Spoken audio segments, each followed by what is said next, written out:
నిజామాబాద్ జిల్లాలో యువ దంపతుల ఆత్మహత్య ఘటనలో తనపై వస్తున్న ఆరోపణలను శైలజ పిన్ని తోసిపుచ్చారు. శైలజను తామే పెంచి పెళ్లి చేశామన్నారు. కొందరు చెప్పిన తప్పుడు మాటలను నమ్మి శైలజ దంపతులు ఇలాంటి నిర్ణయం తీసుకున్నారని ఆవేదన చెందుతున్నారు. శైలజ దంపతుల ఆత్మహత్యకు సంబంధించి బంధువులు ఏం చెప్తున్నారో మరింత సమాచారాన్ని మా ప్రతినిధి విఘ్నేష్ అందిస్తారు.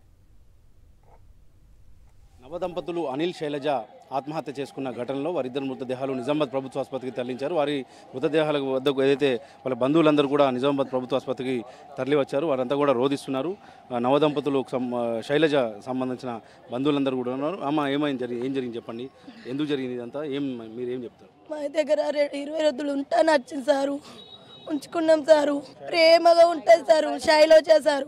శైలజ వాళ్ళ చిన్నమ్మని సార్. నేను మా ఇల్లు ఒక తాటిలో తిన్నట్లుంటాం సారు. నేను చిన్న ఉన్నం నుంచి పెద్ద చేసినాం సారు. 15 సంవత్సరాలు అయిపోయినాక కూడా నేను పెళ్లి చేసుకుంటే చేసుకోమా అని కూడా అలా చేసి ఇచ్చినాం సారు. తల్లి లేని పిల్లలు ఎన్నొద్దులు మాకు చేస్తారని మేము లగ్గం చేయంటే లగ్గం కూడా నిలబడి చేసినాం సారు. ప్రేమ కొట్టుండే సారు. మొన్న 20 రోజులు వచ్చి ఉండిపోయింది సారు. కొంత ప్రచారం చేశారు, దానివల్లనే ఆత్మహత్య చేసుకున్నా అని ఆమె అమ్మాయి శైలజ ఫోన్లో సెల్ఫీ వీడియో తీసుకుంటూ చెప్పింది. దీని విషయంలో మంది మాటలు విని చెప్పింది సార్. అంతే సార్. మా దగ్గర 20 డేస్ ఉండి వాళ్ళ ఆడబిడ్డ వాళ్ళ ఆడబిడ్డ దగ్గర బోధనలో కూడా 10 డేస్ ఉండే సార్. 10 డేస్ ఉన్న తర్వాత మళ్ళీ మొన్న వచ్చింది సార్ ఎగుడులకి. అంతే సార్. మాది ఏం తప్పలేదు సార్. మా బిడ్డది మేము ఎందుకు బయట పెట్టుకుంటాం సార్? ఎందుకు ఇట్లా చిల్లర చేసుకుంటాం సార్? మేము పెద్ద చేసి పెళ్లి చేసినాం సార్. మరి విలేజ్లో అడగండి సార్, మా ఎవరికి అడగండి సార్. తప్పులేదు సార్.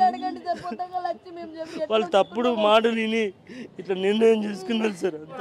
మీరు చెప్పండి, ఏం జరిగింది? చెల్లె మంచిదే, బాగా మంచోడి. వాళ్ళు ఎట్లా చేసుకుంటారు, వాళ్ళకి ఏం అర్థమైందో ఏం తెలియదు. వచ్చిందాకంటే రాత్రి పోయిందాకంటే ఇది వచ్చేసింది. ఏం అర్థం కాక వచ్చింది సార్. నాకైతే మా చెల్లె బంగారం సార్. ఎట్లా వేసుకున్నదేమో అర్థమైతే లేదు. నాకేం అర్థమైతే లేదు సార్. అమ్మలేదు సార్. మాకు 8 సంవత్సరాలు మమ్మీ అనిపోయి మా చెల్లెకి మంచి పెంచుకున్నా సార్. నేను ఏం కష్టం రాలేదు సార్. ఇట్లా ఈ ఆలోచన. మొత్తానికి అయితే కుటుంబ సభ్యులు, శైలజ కుటుంబ సభ్యులు అయితే మొత్తం షాక్లో ఉన్నారు. ఒక్కసారిగా ఆత్మహత్య చేసుకోవడానికి గల కారణాలు అర్థం కాక ఇది జరుగుతున్న ప్రచారం కూడా సరైనది కాదని చెప్తున్నారు. ఇద్దరు 7.5 ఇట్లా చనిపోవడం అనేది చాలా విషాదం నింపిందని చెప్పుకోవచ్చు. పోలీసులు కూడా దర్యాప్తు జరుపుతున్న పరిస్థితులు కనిపిస్తున్నాయి. కెమెరామెన్ సాయి కిరణ్తో విఘ్నేశ్వర్, సాక్షి న్యూస్, నిజామాబాద్.